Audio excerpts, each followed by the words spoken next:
계속해서 잠언 전도서 강론 21번째입니다. 질투, 부자의 다툼보다 화목한 가난이 낫다. 계속 우리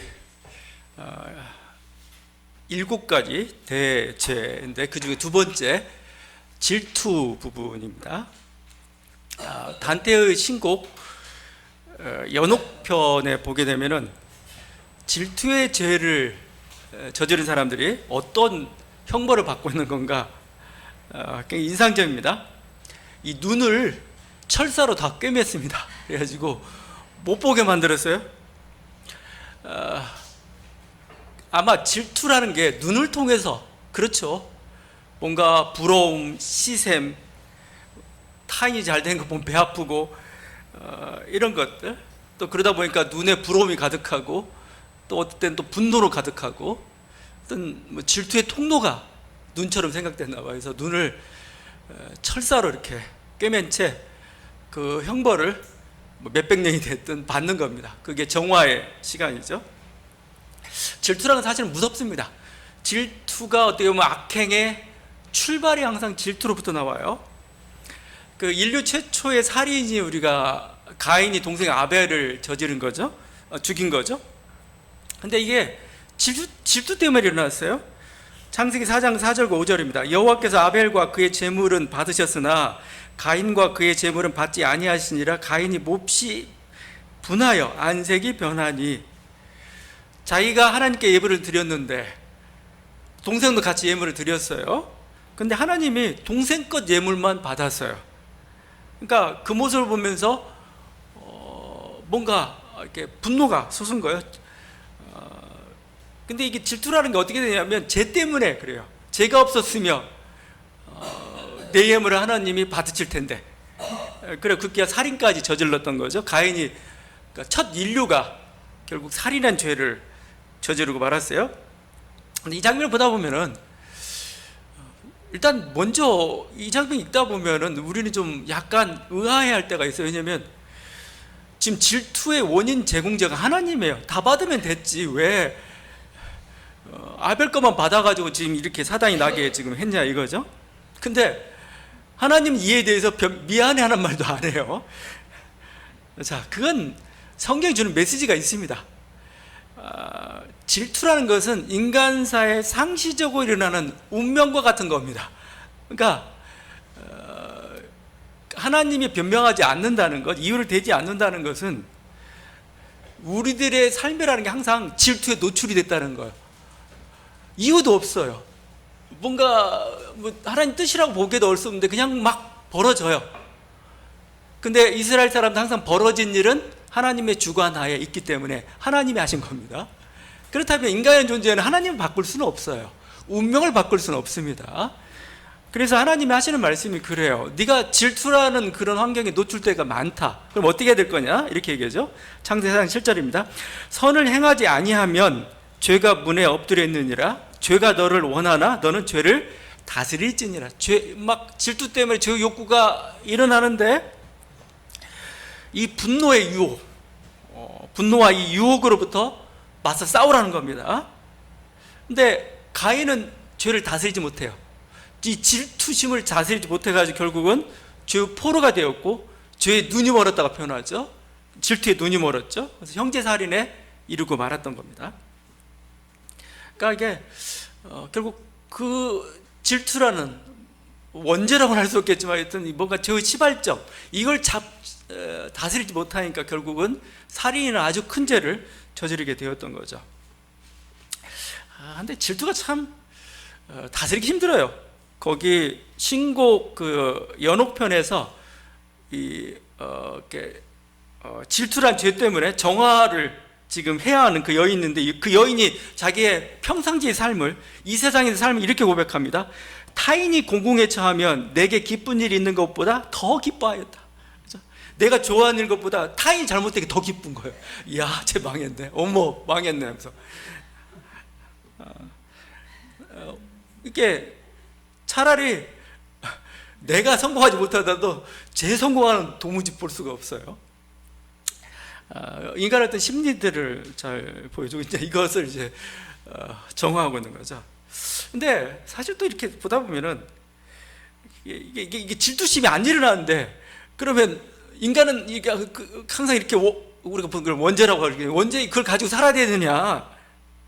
이 자체가 죄인가? 저는 이제 아니라고 봅니다. 마음의 질투가 일어났다고 해서 죄가 아니에요. 그럼 뭐가 죄냐?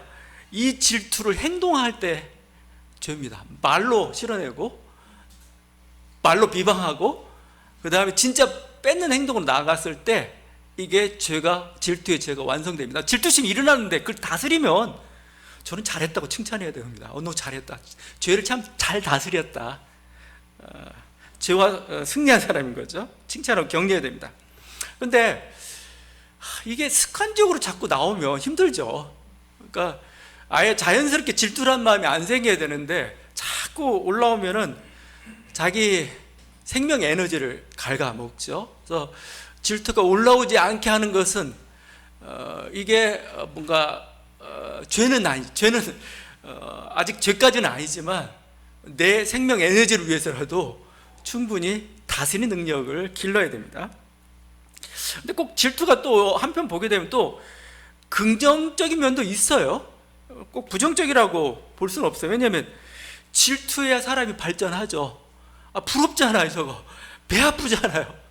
그러니까 뭐요, 나도 그 자리에 빼앗는 건 안 되지만 그렇게 나 되고 싶어. 그렇게 되는 한에 자극제는 되잖아요. 나도 가만히 있을 수가 없죠. 저 배 아파도 못 견디겠어. 내가 그 자리에 올라야 되지. 그건 자기 성장과 발전에 좋은 계기라고 봐요. 이러다 보니까 이게 질투가 꼭 부정적은 아니다. 그래서 어느 유튜브 방송을 보니까 사회심리학자 김경일 교수가 나왔어요. 이분이 질투와 부러움을 이렇게 구분하더라고요. 질투와 구분. 질투는 뭐냐? 상대방을 깎아내리고 그 사람의 노력을 인정하지 않아요. 그리고 그 사람의 것을 빼앗거나 파괴하려는 마음, 그런 행동으로 나오는 게 질투다. 근데 부러움은 뭐냐면, 물론 상대께 부러워요. 부러운데 그 속에서 상대의 능력과 성공 인정해요. 너 잘했구나. 너 능력 됐구나. 또 나도 저 사람처럼 나를 성장시켜주고 싶어. 이렇게 바뀌는, 그건 질투가 아니고 부러움이다, 이렇게 표현하고 있어요. 그러니까 질투는 상대를 향한 공격으로 갑니다. 근데 부러움은 뭐예요? 그 공격 대상이 자기 자신이 오히려요. 그래서 하나의 반성과 발전의 계기로, 내가 뭐가 부족하구나, 저 자리에 올려야 하는데 어떤 욕구가 있는데, 그래서 질투와 부러움을 나누는 것. 왜냐하면 우리 속에 남이 잘 되면 배 아픈 게 있단 말이에요. 있는데 이게 그냥 질투로 끝나버릴 거냐, 아니면 이게 부러움이 돼가지고 나의 발전을 가져올 거냐, 서로의 발전을 가져올 거냐, 이 길에 있는 거죠. 하여튼 질투는 긍정적인 면도 있습니다. 내 인생에 강한 동기부여인 거죠. 친구와의 경쟁 속에서 막 하다가 어느 순간에 대통령이 될 수도 있어요. 이게 질투가 가지고 놀라운 그 힘이죠. 난 쟤보다 좀 나아야 돼, 이거죠. 쟤보다 좀 나아야 돼. 저거 잘 되는 거 볼 수가 없어 하다가 그 자리에 오를 수도 있습니다. 질투는 내 인생의 성장에 굉장히 좋은 동기가 될 수가 있는데 이게 파괴적으로 가면 안 된다는 겁니다. 상대방을 향해서. 그래서 우리는 하여튼 이 질투라는 정체에 대해서 우리가 인정하고 그게 긍정적인 방향으로 이렇게 나가도록 해야 됩니다. 근데 이 질투는 정말 이길 수 없는 건가? 근데 질투가 안 날 때가 있어요. 남이 잘 돼도. 결국 뭘까 보면은 그 안에 사랑이 있으면 질투를 이길 수가 있습니다. 보면은 상대의 성공에 대해서 질투하지 않아요. 오히려 기뻐해요. 그게 어디 있어요. 부모 자식이 그래요. 부모 자식이. 자녀가 잘 돼요. 자녀가 성공해요. 질투하지 않아요. 그런 부모가 어디 있어요? 이상한 부모죠. 막 저놈이 성공했네요. 막 이상한 자녀입니다. 그러면 자랑스러워요. 마치 자기 일처럼. 부부도 마찬가지입니다. 남편과 아내 서로 성공을 자기 일처럼 기뻐합니다. 안 기뻐한다면 좀 부부관계 좀 봐야 돼요. 이거 제대로 된 건지. 사랑이 있기 때문입니다. 저도 여러분의 성공을 응원하고 기뻐합니다. 만약에 시샘하고 있다면 목회자가 아니죠. 왜냐하면 그 안에 기본적으로 사랑이 있기 때문에. 그리고 사랑하면은 모든 걸 그러니까 그 상대의 성공을 받아주죠. 이 사랑은 뭐냐면, 이게 잘 나타나는 게 친구 관계에서 이 질투와 사랑이라는 게 잘 나타나는데, 학교에서 1등과 2등은 절대 친구가 될 수가 없습니다. 왜냐하면 겉은 좋아 하지만 경쟁 대상이에요. 제가 1등하면 내가 2등이 되는 거잖아요. 그래서 질투 날 수밖에 없어요. 그래서 이런 어떤 그 친구 관계가 가장 어떤 질투와 사랑이 교차되는 그곳이 같아요. 근데 정말 친구를 사랑하게 되면 놀라운 일을 합니다. 친구를 사랑하게 되면 놀라운 일이 일어나고, 친구를 사랑하면 질투가 안 나요. 정말 친구가 잘 되는 게 기뻐요. 친구가 안 되는 게 너무 가슴 아파요. 이게 바로 사랑이죠. 질투하고 있는가 사랑하고 있는가는 보면 되는데, 사랑하면은 질투가 안 나요. 그 동양 고사 중에 관포지교라는 게 있습니다. 관중과 포숙의 우정, 그 친구 관계 우정으로서 가장 대표적인 게 관중과 포숙의 우정, 그래서 관포지교 이런 말이 나올 정도로 우정을 얘기합니다. 관중과 포숙은 어릴 적부터 친구였어요. 막 죽음의 위기에 있던 그런 관중을 목숨 걸고 포숙이 지켜줬습니다. 이렇게 이 관중은 또 이렇게 포숙의 주군을 시해하려 실패했어요. 죽을 뻔했는데 포숙이 또 살렸어요. 나중에 재상의 자리까지 천거하게 또 포숙했어요. 그러니까 나 말고 얘를 재상으로 올리십시오. 이게 포숙이죠. 친구의 자제를 알아봤던 거예요. 관포지교인데 제가 보니까 포숙은 우정인데 이 관중이죠. 이 관포지교 관중은 질투가 좀 많았던 것 같아요. 근데 포숙이 압도적으로 사랑하니까 관포지교라는 우정이 형성이 된 겁니다. 나중에 보면은 포숙을 이렇게 천거해야 될 때 관중은 천거하지 않아요. 그래서 근데 포숙은 천거해줘요. 그러니까 어떻게 보면 그런데 하여튼 이런 사랑이 결국은 아름다운 우정까지 된 거죠. 나중에 그래서 관자라는 책에서 관중이 포숙이 자기를 얼마나 신뢰하고 사랑했는가, 정말 나를 사랑했던 사람이다 하면서 이렇게 전합니다. 내가 포숙과 장사를 하면서 이익을 나눌 때마다 내가 더 많은 몫을 차지하곤 했으나 포숙은 나를 욕심쟁이라고 하지 않았다. 내가 가난함을 그가 잘 알고 있었기 때문이다. 장사하다가 얼마나 열받아요. 근데 쟤는 가난하니까 좀 더 가져, 그런 거죠. 나는 3번 벼슬길에 나아가 3번 다 임금에게 내쫓겼다. 그러나 포숙은 나를 부족한 사람이라 여기지 않았는데 아직 때를 만나지 못했다고 생각했기 때문이다. 얘가 자질 있어. 근데 아직 때가 안 만난 거야. 이게 사랑이고, 사랑하는 사람은 그렇게 보여요. 내가 모시던 공자 규가 패하여 죽었을 때 그를 모시던 소홀은 스스로 목숨을 끊었으나 나는 붙잡혀 굴욕스러운 처지가 되었다. 그러나 포숙은 이런 나를 수치스럽다고 여기지 않았는데 내가 작은 일은 부끄러워하지 않지만 천하의 이름을 날리지 못하는 큰 일은 부끄러워한다는 것을 잘 알았기 때문이다. 이건 조금 자기라 이건 자기 이름인데 이거 큰 이름이 아니거든요. 그러니까 작은 일은 버려도 되는 거죠. 그 마음의 중심을 봤던 거죠. 비겁하다는 게 아니고. 그러면서 결국 이런 유명한 말을 합니다. 나를 낳은 이는 부모지만 나를 알아준 이는 포숙이다. 이렇게 얘기했죠. 그러니까 결국은 관중을 하나의 그 자리에 올렸던 것, 관중을 키웠던 건 사실 이 포숙의 사랑이었죠. 근데 포숙이 계속 질투했다.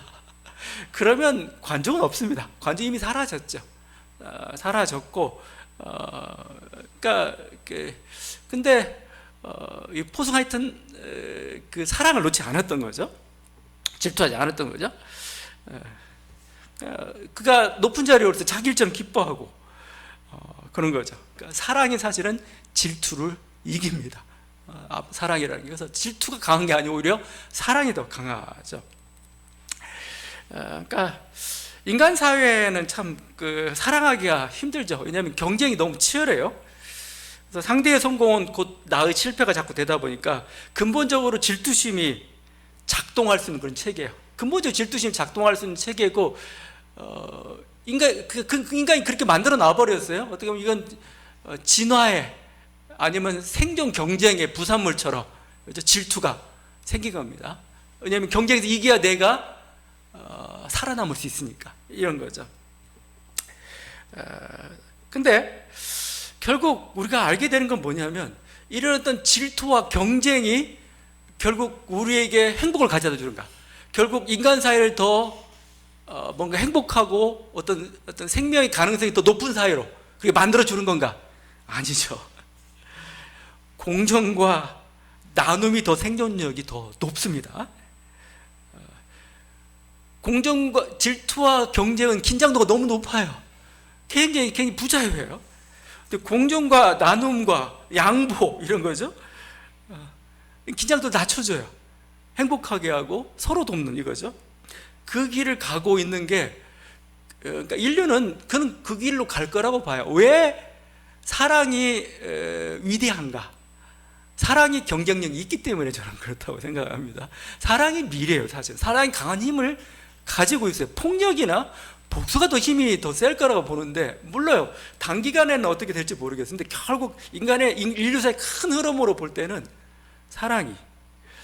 그래서 요즘 진화의 그것 중에 하나가, 인간의 어떤 진화, 조금 이상하지만 진화의 방향 중에 하나가 강자를 제거하는 방향으로 갑니다. 강자를.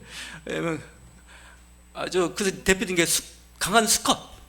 강한 수컷이 모든 걸 다 차지해야 되는 그거죠. 그걸 제거시켜요. 제거시켜야 공동체가 평화롭고 오히려 생존 가능성이 더 높아져가는 이런 모습인 거죠. 그러니까 하여튼 우리에게서는 이런 어떤 그 사랑과 어떤 그 이런 질투보다 경쟁보다 사랑이 더 강하다. 그 신념을 가지고 나가야 될 거예요. 우리 동양에서는 일찍부터 우리가 덕이 있다, 어질다라고 하죠. 어질다라고 할 때 보통 그 사람은 인의 사람이라고 해요. 어진 사람이 뭐냐면 마음이 넓고 남을 배려하는 따뜻한 심성을 가진 사람. 이게 어질다. 어진 사람이라고. 어진 사람이 뭐냐면 마음이 넓어요. 남을 배려하는 마음을 가지고 있는 사람을 어질다라고 표현합니다. 공자의 핵심 덕목인 인에 적합한, 인을 실천하는 그런 사람입니다. 제가 이걸 준비하면서 지난번에 말씀드렸던 스페인 그 수도사 판토아가 17세기에 썼던 칠극이라는 책입니다. 칠극. 7가지의 어떤 죄의 유혹을 극복하는 거죠. 그런데 이게 당시 유교 사회에서 굉장히 큰 영향을 발휘했어요. 유교는 덕성, 인 뭐 이런 걸 수양하는 것이잖아요. 그런데 칠극이 보여주는 어떤 인의 어진 모습이 대단했어요. 거기에 있던 그 질투 부분 제가 읽다가 유학자들이 감동할 수밖에 없겠구나. 그래서 어진 사람을 이렇게 얘기합니다. 어진 사람을 시험해 보면 남의 선함을 보고는 반드시 믿고 남의 악함을 보면 틀림없이 이해해 준다. 이게 어진 사람입니다. 악한 모습이 있을 경우 그는 저것은 겉모습만 그럴 거야 라고 하고, 마치 지금 관중과 포숙 같아요. 겉모습만 그럴 거라는 거죠. 실제로 작은 악이라도 있게 되면 꼭 그렇지는 않을 거야 라고 말한다. 악하다는 생각이 들더라도 어쩌다 그랬겠지 하고, 도저히 어찌해 볼 수 없는 지경에 이르면 저 사람이 형편이 얼마나 다급했으면 그랬을까. 그렇죠? 내가 그 처지에 당했더라면 더 심했을 거야 라고 말한다. 이런 사람은 남의 악을 보면서도 또한 나의 어짐을 움직이니, 그러니까 악에서 오히려 어짐을 찾아내요. 이는 마치 벌과 같다. 꽃이 비록 쓰고 매워도 이를 취해서 당꿀을 만든다. 반면에 질투하는 자도 이렇게 합니다. 질투하는 자는 그렇지 않으니 남의 악을 보면 비웃고 아주 작은 허물을 보고도 무거운 죄로 여긴다. 겸손한 것을 비굴하다고 하고 참는 것을 겁쟁이라고 한다. 말수가 적은 것을 우둔하다고 하고 판단이 분명한 것은 가볍고 허탄하다고 얘기한다. 정직한 사람을 거만하고 뻗댄다고 하고 착하고 따뜻한 사람은 물러 터졌다고 말한다. 꽃이 비록 달아도 뱀은 이를 먹고 독을 만든다. 이 사람이. 그러니까 뭐라고까지 표현하면 질투하는 사람은 마치 돼지밭에 뒹구는, 이곳에 얼마나 아름다운 것들이 많고, 근데 아름다운 걸 막 먹는 사람들, 아무리 더럽더라도 그걸 소화시켜가지고 이렇게 꿀을 만드는 거, 이게 덕 있는 사람, 어진 사람, 사랑 있는 사람의 모습이죠. 인간을 향한 사랑이 있는 거죠. 인간을 향한. 그러니까 기본적으로 타인을 향한 어떤 존중이 있는 겁니다. 근데 반면에 그렇지 않은 사람은 뭐예요? 그냥 뭐 경쟁하고 치열하고 막 자기가 이기면 교만해지고, 그래서 막 그 진자는 아주 그냥 조롱하고 뭐 이렇게 되죠. 그리고 막 남이 가진 것은 빼앗으려고 하고, 결국 이 단 꽃술에서 독을 만드는 사람들, 돼지밭에서 그냥 돼지가 아름다운 정원에 들어갔는데 열매나 경치나 이런 거 보지 않고 그냥 진흙탕해가지고 막 뒹굴고 있는 그 모습. 우리 인생에는 아름다운 밭이 있는데 여기서 그냥 진흙탕에서 뒹굴고 있는 게 질투하는 사람의 모습이다, 이렇게 얘기했어요. 사랑이 결국 질투를 우리는 이깁니다. 우리 사랑에 대한 확신을 가지고 있는 그 사람들, 그렇죠? 그래서 주님은 그래서 유일한 계명이 사랑하라 뺏기 없습니다. 질투를 이기는 계명은 사랑이에요. 사랑. 참겠다고 해도 안 돼요. 저놈 하는데, 근데 그 사람을 사랑하게 되면 질투가 안 나요. 그렇죠? 그러니까 제가 막 맨날 내 앞에서 막 1등하고 해서 막 나는 뭐 화가 나가지고 막 이러는데, 어느 날 보니까 이 사람, 얘가 너무 가난한 집안인 거 알았어요. 여러 가지 집안적으로도 여러 가지 이혼하고 또 여러 가지 아픔 가운데 있다는 걸 알았어요. 그러니까 갑자기 불쌍해져요. 그런 환경에서 꿋꿋이 공부하고 있는 게 대견해져요. 사랑이 간 거죠. 그러면 더 이상 질투하지 않습니다. 그래, 잘했다. 나보다 좀 앞서갔지만 잘했다, 이렇게 된 거죠. 사랑이 질투를 이깁니다. 그래서 하여튼 이 질투를 우리가 어떻게 하면 극복할 건가, 이거 평생을 가면서 해야 되지. 다 나이 들어가지고 여전히 질투하고 있다, 노욕이라고 하죠. 노욕. 안 됩니다. 다 어느 정도 모든 걸 다 이루고 났는데 아직도 더 높은 자리에 오르려고 하는 거 노욕입니다. 양보해야 되죠, 그때는. 근데 우리는 질투와 어떻게 관리하고 훈련하는가, 질투 다스리는가, 이것들을 배워가는 게 덕을 쌓는 과정이고 나이를 드는 과정이라고 합니다. 우리나라 속담 중에 아주 안 좋은 속담 부정적인 게 있죠. 사촌이 땅을 사면 배가 아프다죠. 사돈이 논을 사면 배가 아프다, 이거예요. 그런 말도 하죠. 배고픈 건 참는데 배 아픈 건 못 참아, 막. 그죠? 이게 몰라요. 뭐 일제시대 때 이게 만들었다 어쨌다 하지만 사실 이런 일도 우리가 경험하거든요. 우리 사촌 진짜, 어떤 사촌은 땅 사면 정말 배 아플 때가 있어요. 저게 잘 되라면서 막 배 아플 때가 있습니다. 근데 이게 그 출처가 불명하죠. 유대인의 속담 중에 이거 제가 출처를 찾아보려고 했더니 좀 잘 안 보여요. 유대인의 속담 중에 이런 속담들이 있습니다. 사촌이 땅을 사면 춤을 춘다 말이죠. 땅을 사면, 사촌이 땅을 사면 춤을 춘다. 뭐가 다를까, 이거? 민족성이고 민족의 차이가 아니에요. 이건 사회적 맥락이 있습니다. 모든 속담에는 이유가 있어요. 왜 이런 이유가 나왔는가? 근데 그 이유를 찾아다 보니까 결국은 공동체성입니다. 공동체성. 사촌이 땅을 사면 배가 아픈 이유는 뭐예요? 사촌이 인색하기 때문에 그래요. 부자가 되어도 베풀 줄을 몰라, 가족들, 친척들한테. 그런 일 너무 많이 봤어. 물론 사촌도 나름대로 얘기를 하겠죠. 야, 내가 움켜쥐어 나도 먹고 살아. 이게 이제 힘든 가정에 일어나는 그 일들입니다. 그러니까 잘 되는 게 싫어요. 잘 되는 게. 저도 그렇다고, 괜찮다고 봐요. 뭐 그럴 수도 있죠. 근데 그 사촌이 아주 인사성도 밝고 베풀 줄 알아요. 그러면 절대 배 아프지 않습니다. 오히려 기뻐하고 자랑스럽게 여겨요. 그래야 돼요. 왜냐하면 그래야 그 사촌이 떡고물 좀 주거든요. 춤을 춰. 잘 됐다. 나도 잘 되네, 이제. 유태인들이 핍박을 많이 받았죠. 근데 이런 위기를 이겨내는 힘이 어디서 있었느냐? 가정이었어요. 가정이고, 중세시대 때 막 여러 가지 뭐 쫓겨나고 재산 빼앗기고 막 죽임을 당하고 막 이랬죠. 근데 그걸 이겨냈던 힘이 가정이에요, 가정. 그래서 유태인들은 국가, 민족 중요하지 않습니다. 제일 중요한 건 가정입니다. 가정이 먹여 살리니까, 어떻게든 끝까지 버텨주니까. 그리고 조금 더 확대하면 유태인 공동체예요. 공동체. 이 공동체가 어떻게든 그 아픔과 고통을, 그러니까 고통을 나누고 기쁨도 이렇게 나누고 이렇게. 그러니까 사촌이 땅을 타면 춤을 출 수밖에 없어요. 왜냐하면 나에게 몫이 돌아오니까, 제가 나에게 혜택을 주니까. 그렇죠? 그처럼 저는 이게 하나의 그 공동체라는 걸 생각하게 되면은 질투를 극복할 수가 있어요. 더 높은 가치가 있는 거죠. 조그마한 어떤 재화나 재물을 놓고 싸우는 그런 관계가 아니고, 그게 모여있는 하나의 공동체의 어떤 성장과 발전, 안정을 생각한다면은 나는 그거에 좀 양보할 수 있고, 너의 성공은 우리 공동체의 성공이야. 기뻐할 수. 이게 좀 더 공동체는 더 높은 가치가 있다는 겁니다.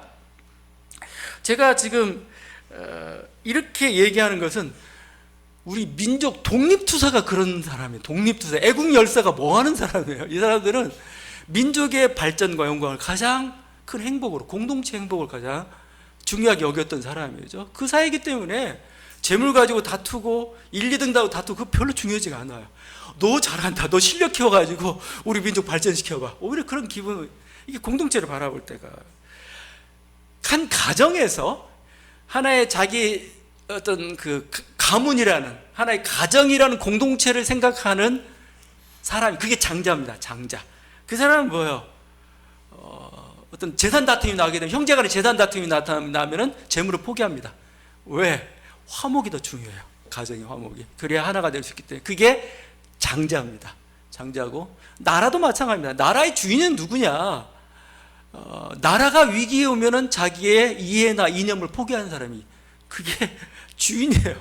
끝까지 나의 욕심. 그러니까 윤석열이 내라는 웃기는 거죠. 공동체를 생각하지 않는 사람. 이 사람을 대통령을 세워놨으니까 이거 얼마나 엉터리 같은 일들이 벌어졌어요. 자기를 희생하더라도 나라가 잘 되는 걸 바라봐야 하는 사람, 국민이 잘 되는 걸 바라보고, 이게 진정한 리더고 그 사람들이 주인인 겁니다. 요즘 그 젊은 그 20, 30대의 청년들의 그 극우화 현상 때문에 저는 보수란 말 표현을 좀 쓰기보다는 좀 극우라는 그냥 표현을 쓰고 싶어요. 저는 좀 젊은 청년이 약간 이해의 눈을 갖고 있지는 좀 그럴 때 하여튼 저는 극우화라고 좀 봐요. 근데 결국 극우화라고 했을 때 뭐가 문제가 될까? 이건 꼭 이제 한 개인, 한 세대에 탓할 수는 없겠지만 결국 공동체성의 부족입니다. 공동체성의 부족. 그러니까 사실 근데 이걸 뭐라고 할 수 없는 게, 우리 세대가, 기성세대가 청년 세대, 우리 젊은 세대 그렇게 키웠어요. 학교라는 어떤 공간, 학교라는 공간 속에서, 아니면 좋은 대학, 취직, 뭔가 돈 벌고, 뭐 이런 속에서 그 경쟁 속에서 내가, 우리 자녀가 조금이라도 앞서가도록, 이런 거, 그러니까 치열하게, 그러다 보니까 경쟁과 함께 되는 게 항상 능력주의죠. 항상 위너와 루저가 존재를 해요. 이런 체제를, 능력주의 체제를 아주 만들어 놨어요. 최상위에 오르지 못하면 전부 실패자, 그죠? 그러니까 그런 체계를 만들어 놓고, 이런 체계 속에서 청년들은 불안할 수밖에 없죠. 결국 그래서 그 불안을 탈출하는 길이 뭐냐? 더욱더 자기가 강해져야 됩니다. 그러면서 오히려 약자는 경멸의 대상이에요. 왜냐하면 얘들은 실패자고, 얘들을 축에서 해주면 안 돼요. 그러면 이 경쟁사회의 룰이 무너져요. 그러니까 이 모든 과정들이 그렇게 해요. 특별히 문제가, 제가 보니까 이 세대는 거의 세월호 참사 세대예요. 세월호 참사는 엄청난 고통을 겪었는데, 세월호 참사라는 그 과정, 근데 그 이후에 그 장례하고 애도하고 처리하는 과정이 너무 잘못되어 버렸어요. 우리는 안전에 대한 그런 것은 필요하겠지만, 어떻게 되냐면은 공동체나 사회에 대한 신뢰가 깨져버렸어요.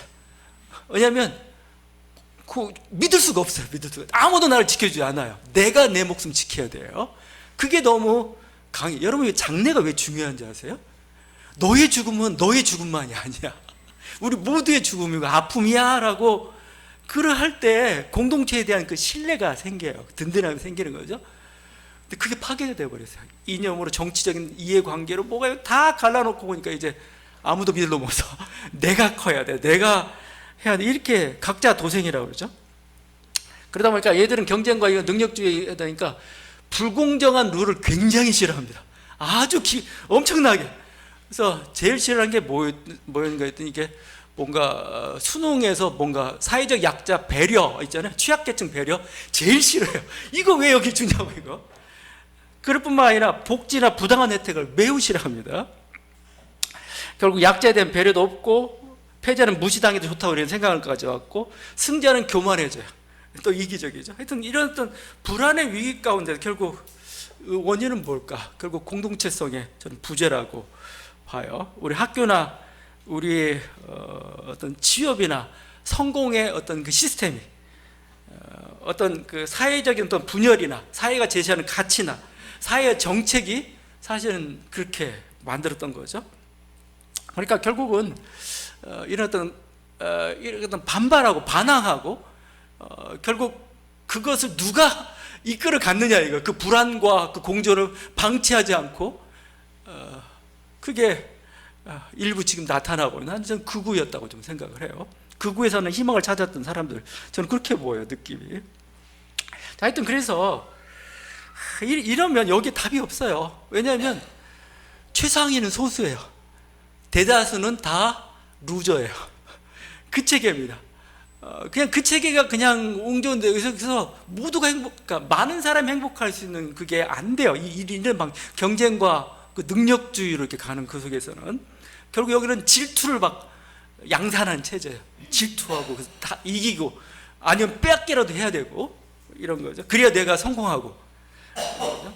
우리에게 필요한 것은 이 공동체성의 가치를 회복하는 거. 그건 기성세대가 먼저 보여줘야 될 거고 정책적으로 해야 될 거고 계속 교육을 해야 될 그 중요한 같이 공존한다 이거죠. 많이 가진 자는 나눠야 된다 그죠. 또 약자나 소수자는 배려해 줘야 된다 이거죠. 요게 들어가지 않으면은 그러면서 공동체가 뭐죠? 네가 노년이 돼서 아주 취약한 사람이 됐을지라도 네가 무기력해도 취약한 사람일지라도 너 먹을 건 우리 공동체가 책임져 줄게.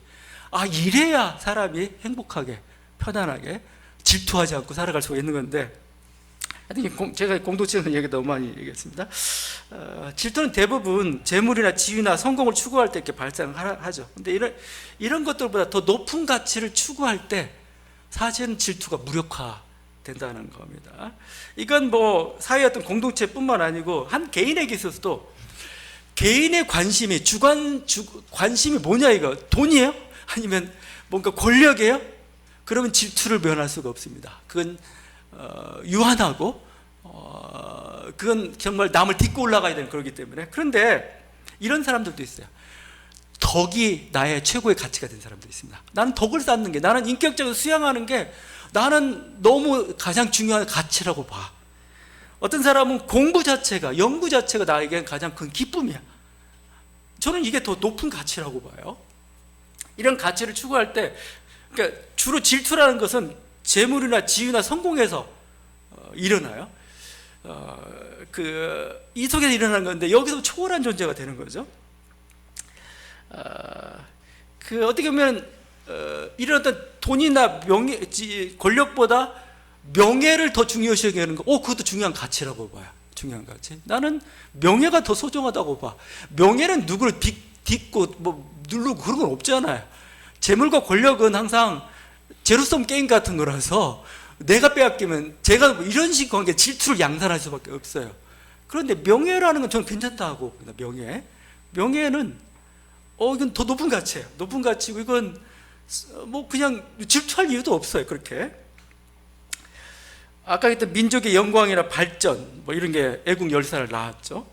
신앙인에게서도 있습니다. 신앙인에게서는 천국을 소유한다는 거, 그리스도를 닮는다는 거, 땅의 권세의 자리에 연연해하지 않는다. 그죠? 그러니까 보면 목회자나 한국교회가 막 항상 보면 돈이나 권력이 높은 자리에는 굉장히 민감해요. 이건 뭐 사생결단입니다. 교회 깨져도 나는 이건 잡겠다는 겁니다. 그런 사람은 결국은 천국을 소망하지 않는 사람들입니다. 그리스도란 더 진리를 소망하지 않는 사람들입니다. 그냥 땅의 사람들이에요. 땅의 사람들. 썩어질 양식 때문에 하늘 양식으로 만족하고 그런 사람들 다투지 않아요. 질투하지 않습니다. 하늘 양식도 사모하는 사람이죠. 우리 진리라는 것, 그리스도라는 것, 성령님이라는 것은 정말 무한합니다. 무한하고 그 속에는 무한한 보물들을, 예수 그리스도는 보물이라고 표현하죠. 무한한 보화를 그리스도 안에 담고 있어요. 아무리 소유해도 부족하지 않고 경쟁할 필요도 없는 그것입니다. 더 영원한 것입니다. 더 고상한 것입니다. 이것을 더 사모하고 인류에게 우리가 더 나아가는 저와 여러분들에게 바랍니다. 기도하시겠습니다.